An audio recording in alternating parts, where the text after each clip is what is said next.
नमस्कार दोस्तों। हम में से शायद ही कोई ऐसा इंसान होगा जो अधिकारों के बारे में नहीं जानता होगा। अधिकार जैसे कि समानता का अधिकार। हम सभी समान हैं। देश के अंदर जितने भी वर्ग हैं, तो किसी भी वर्ग के व्यक्ति के साथ में किसी प्रकार का भेदभाव नहीं किया जाएगा।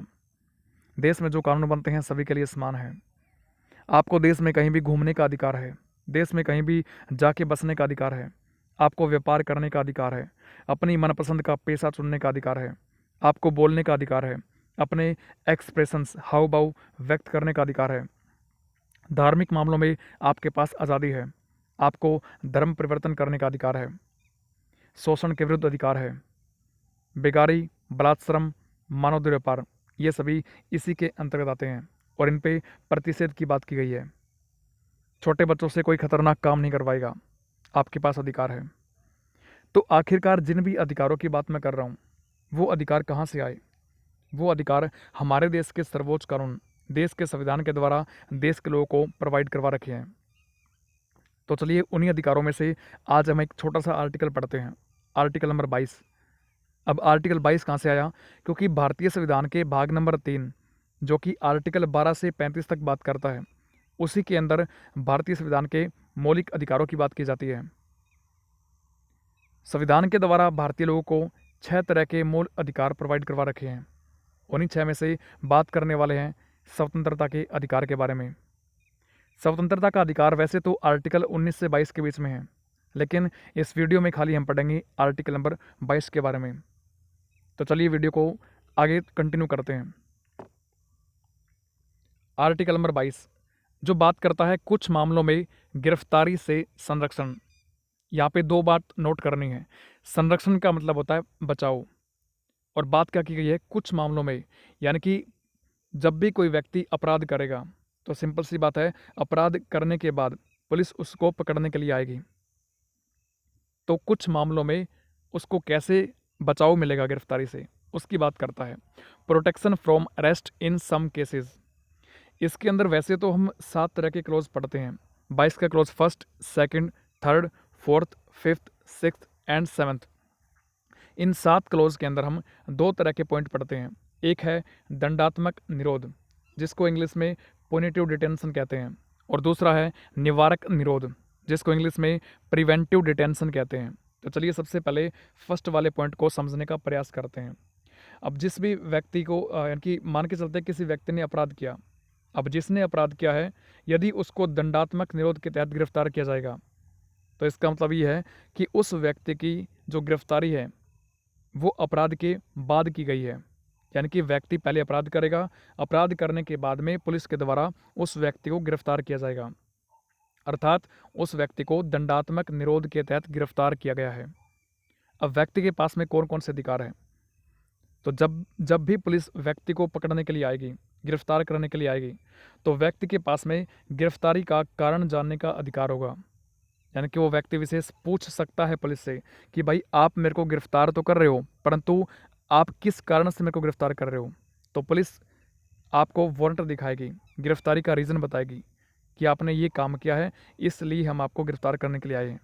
तो आपके पास में अधिकार है जानने का कि आपको गिरफ्तार क्यों किया जा रहा है।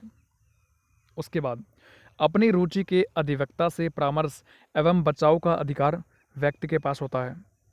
इसका मतलब ये हुआ कि अपनी मनपसंद का वकील करने का अधिकार व्यक्ति के पास है। जिस भी व्यक्ति को गिरफ्तार किया गया है पुलिस के द्वारा, तो व्यक्ति, अब सिंपल सी बात है कि अपने बचाव के लिए कोई ना कोई वकील तो हायर करेगा, तो वो व्यक्ति के पास में अधिकार है कि अपनी मनमर्जी का वकील वो कर सकता है। और वेरी वेरी इंपॉर्टेंट क्वेश्चन बनता है ये। आपसे अक्सर एग्जाम में पूछते हैं कि अपनी मनपसंद का वकील करने का अधिकार भारतीय संविधान का कौन सा अनुच्छेद देता है? अनुच्छेद नंबर 22 इनका इसका राइट आंसर है। उसके बाद गिरफ्तारी से 24 घंटे के अंदर यात्रा के आवश्यक समय को छोड़कर मजिस्ट्रेट के समक्ष पेश किए जाने का अधिकार आपके पास होता है। यानी कि जिस टाइम व्यक्ति को पुलिस के द्वारा गिरफ्तार किया गया, गिरफ्तार करने के बाद 24 घंटे के अंदर अंदर ट्रैफिक टाइम को छोड़कर जो आपका पास में लगता मजिस्ट्रेट है, कोई कोर्ट है, उसके अंदर मजिस्ट्रेट के सामने पेश करना पड़ेगा व्यक्ति को, और गिरफ्तारी का कारण बताना पड़ेगा। क्योंकि पुलिस का काम तो सिर्फ व्यक्ति को गिरफ्तार करना होता है। उसके बाद में जो सज़ा मिलती है कि भाई व्यक्ति ने ये जुर्म किया है और इस जुर्म के लिए इसको इतनी सज़ा दी जा रही है, तो बाकी सज़ा देने का काम आपका न्यायालय का होता है, कोर्ट का होता है। तो जिस व्यक्ति को गिरफ्तार किया जाएगा उसको 24 घंटे के अंदर मैजिस्ट्रेट के सामने पास वाले कोर्ट के अंदर पेश करना पड़ेगा और कारण बताना पड़ेगा कि इस व्यक्ति को इस कारण से गिरफ्तार किया गया है, ताकि आगे की कार्रवाई बढ़ सके और उस व्यक्ति को, यदि वो निर्दोष है तो उसको छोड़ देंगे, यदि कोई सबूत मिल जाए वो दोषी है तो उसको फिर कोर्ट के द्वारा सज़ा सुनाई जाएगी। तो यही रीज़न होता है 24 घंटे के अंदर पेश करने का। इस प्रकार की गिरफ्तारी सिविल मामलों में की जाती है। तो आपके एक होते हैं सिविल केसेस और दूसरे आपके होते हैं आपराधिक केस, क्रिमिनल केसेस होते हैं। तो जब भी आपके दंडात्मक निरोध के तहत किसी व्यक्ति की गिरफ्तारी की जाएगी वो सिर्फ आपकी सिविल मामलों में होती है। सिविल मामले जैसे कि संपत्ति का मामला है, प्रॉपर्टी का मामला है, विवाह का मामला है, दहेज, तलाक, गोद लेना, ये सभी के सभी मामले आपके सिविल केसेस में आते हैं। इसके अलावा और मामले भी हो सकते हैं। उसके बाद दंडात्मक निरोध नियमन को उपलब्ध नहीं होता है, यानी कि किन किन व्यक्तियों को उपलब्ध नहीं होगा। तो एक तो अन्य देशी शत्रु, कोई भी व्यक्ति ऐसा है जो आपका शत्रु कंट्री का है।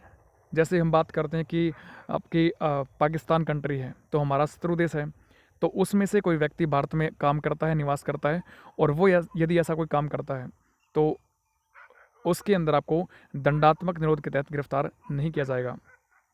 उसके पीछे भी आपके रीज़न होते हैं, समझने का प्रयास करेंगे। और सेकंड है निवारक निरोध विधि के अधीन निरुद्ध व्यक्ति को। खैर ये पॉइंट तो हम अभी पढ़ने वाले हैं। चलिए सेकंड पॉइंट की बात करते हैं। दूसरा पॉइंट हमारे पास में निवारक निरोध, जिसको इंग्लिश में प्रिवेंटिव डिटेंशन बोलते हैं। अब दंडात्मक निरोध में हमने क्या पढ़ा कि अपराध के बाद गिरफ्तारी होगी, परंतु निवारक निरोध के तहत यदि किसी व्यक्ति को गिरफ्तार किया जाएगा तो उसकी गिरफ्तारी होगी संदेह के आधार पर, यानी कि शक के आधार पर। किसी व्यक्ति पर पुलिस को शक हुआ कि भाई ये देश की एकता और अखंडता को तोड़ सकता है, या फिर देश विरोधी गतिविधि कर रहा है, या फिर कोई आपका आपराधिक मामला कर रहा है, शत्रु देश का साथ दे रहा है, या फिर देश में कुछ भी ऐसी घटना होने वाली है जिससे देश को नुकसान हो सकता है, तो ऐसे किसी व्यक्ति को पुलिस संदेह के आधार पर, शक के आधार पर गिरफ्तार कर सकती है। तो फिर उसको वारंट भी नहीं दिखाना पड़ेगा, यानी कि व्यक्ति को कारण नहीं बताना पड़ेगा कि हमको आपको इस वजह से गिरफ्तार किया जा रहा है। तो सेकंड पॉइंट क्या है, वारंट दिखाना जरूरी नहीं होता है, व्यक्ति को कारण बताना आवश्यक नहीं होता यदि व्यक्ति को निवारक निरोध के तहत गिरफ्तार किया जाएगा। थर्ड पॉइंट है सामान्यतया निवारक निरोध के अधीन गिरफ्तार व्यक्ति 3 माह या फिर मास तक निरुद्ध किया जा सकता है, यानी कि यदि व्यक्ति को पुलिस निवारक निरोध के तहत गिरफ्तार करती है तो उसको सबसे पहले तो 3 माह तक अपने पास रखेगी, और उसके बाद में सलाहकारी बोर्ड, जिसके अंदर हाई कोर्ट के न्यायाधीश की अध्यक्षता में बनता है, उसके आदेश पर इस अवधि को 12 महीने तक बढ़ाया जा सकता है।